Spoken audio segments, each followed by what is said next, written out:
అండి అందరికీ good morning. మీలో ఫస్ట్ ఆఫ్ ఆల్ చింతకాయలు అంటే ఎంతమందికి ఇష్టమో అండ్ అలాగే చింతకాయ రెసిపీస్ అంటే ఎంతమందికి ఇష్టమో కామెంట్ చేసేసేయండి. చింతకాయ అనగానే నోట్లో నీళ్ళు ఊరిపోతున్నాయి కదా. పచ్చి చింతకాయ చూడడం ఏమో కానీ ఆ పేరు వినగానే ప్రతి ఒక్కరికి నోట్లో నీరు ఊరిపోతుంది. ప్రతి ఒక్కరికి ఇష్టం ఉంటుంది కదా. చిన్ననాటి జ్ఞాపకాలు కూడా గుర్తు వస్తూ ఉంటాయి. చిన్నప్పుడు చింతకాయలు చూడగానే చింతకాయలతో పాటు సాల్ట్ తీసుకెళ్ళి తినేవాళ్ళమండి. ఆ టేస్ట్ చాలా బాగుంటుంది కదా.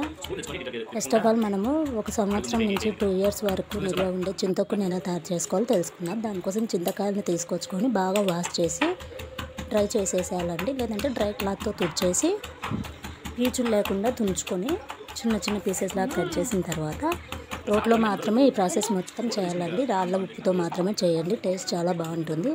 చింతకాయలను తీసుకొని రాళ్ళ ఉప్పు వేసిన తర్వాత పసుపు, మెంతిపొడి వీటన్నిటిని కలిపి బాగా మెత్తగా దంచుకోవాలండి.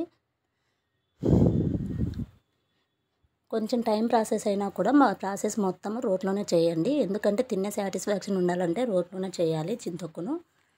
ఈ విధంగా తొక్కు రెడీ అయిన తర్వాత మనం ఏ డబ్బాలో అయితే స్టోరేజ్ చేయాలనుకున్నామో దాన్ని ఏం చేయాలంటే బాగా వాష్ చేసేసి తడి లేకుండా డ్రై క్లాత్తో బాగా తుడిచిన తర్వాత రెడీ అయిన ఈ తొక్కును డబ్బాలో వేసేసి పైనుంచి ఇంకాస్త ఉప్పు వేసేసి ఒక క్లాత్ కట్టి పెట్టేసేయాలండి. దీన్ని తగలకూడదు అండ్ అలాగే చేతితో తీసుకోకూడదు. మనం ఎప్పుడైనా చట్నీ చేసుకోవాలనుకున్నప్పుడు అప్పుడు మాత్రం చేసుకోవాలి. మినిమం ఒక 10 days తర్వాత అయితే చట్నీ స్టార్ట్ చేసేసుకోండి. ఎప్పుడు కావాలంటే అప్పుడు.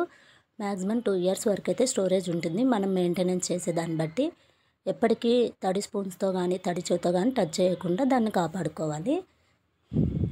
చింతకాయ చట్నీ అంటే ప్రతి దాంట్లోకి టేస్ట్గా ఉంటుంది కదా. వేడివేడి అన్నంలో తిన్నా, అన్నం పప్పుతో తిన్నా అండ్ అలాగే దోశ, ఇడ్లీ దేంట్లోకైనా చాలా టేస్ట్ ఇస్తుంది కదా చింతకాయ తొక్కు. నాకైతే ఆ తొక్కును పక్కన పెట్టేసి డ్రై క్లాత్ కట్టేసానండి, పక్కన పెట్టేశాను. కానీ నాకు చట్నీ తినాలనిపించింది. దానికోసం మళ్ళీ చింతకాయలను ఉప్పు, పసుపు, మెంతులు వేసి దంచేసి టేస్ట్కి సరిపడే పచ్చిమిర్చి వేసానండి. అండ్ అలాగే ఆనియన్స్ను గ్యాస్ స్టవ్ పైన కాల్చుకున్నాను.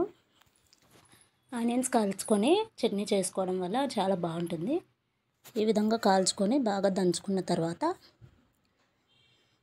పోపు పెట్టేసి అప్పటికప్పుడు వేడివేడి అన్నంలో తింటే చాలా బాగుంటుందండి. ఎందుకంటే తొక్కు దంచుతూ ఉంటేనే నాకు నోట్లో నీళ్ళు ఊరిపోతున్నాయి కాబట్టి అన్నంలో తినాలనుకొని కాస్త కారం కూడా తగిలితే బాగుంటుంది కదా అని చెప్పేసి పచ్చిమిర్చి, ఆనియన్స్ వేసేసి అప్పటికప్పుడు ఇన్స్టాంట్గా అయితే రెడీ చేసుకున్నా అండి. మగ్గకపోయినా టేస్ట్ అయితే చాలా బాగుంటుంది, కానీ మగ్గిన తర్వాత ఆ టేస్ట్ ఇంకా లెవెల్ అండి. ఇది వచ్చేసి రా చింతొక్కుతో చేసిన కారం అండి. పల్లీలు అలాంటివి ఏమీ అయితే యాడ్ చేయలేదు. దీన్ని ఈ విధంగా వేడివేడి అన్నంలో అయితే సర్వ్ చేసేసుకొని తిన్నాను. ఎంత కలర్ఫుల్గా అట్రాక్షన్గా ఉందో చూడండి. ఒక 10 days తర్వాత అయితే నేను ఏం చేశాను అంటే పల్లీలు, వెల్లుల్లి వేసేసి బాగా రోస్ట్ చేసిన తర్వాత ఒక మిక్సీ జార్లో వీటిని వేసుకొని టేస్ట్కి సరిపడే సాల్ట్ వేసి పౌడర్ అయితే రెడీ చేసేసుకున్నాను. తర్వాత గ్యాస్ స్టవ్ పైన ఆనియన్స్ను బాగా కాల్చుకున్నానండి. తర్వాత నేను డబ్బాలో స్టోర్ చేశాను కదా, ఆ చింతొక్కు వచ్చేసి బాగా మగ్గిందండి. దానికి కావాల్సినంత తీసుకొని టేస్ట్కి సరిపడే పచ్చిమిర్చి తీసుకొని అండ్ అలాగే లిటిల్ బిట్గా సాల్ట్ అయితే యాడ్ చేశానండి టేస్ట్కి సరిపడా.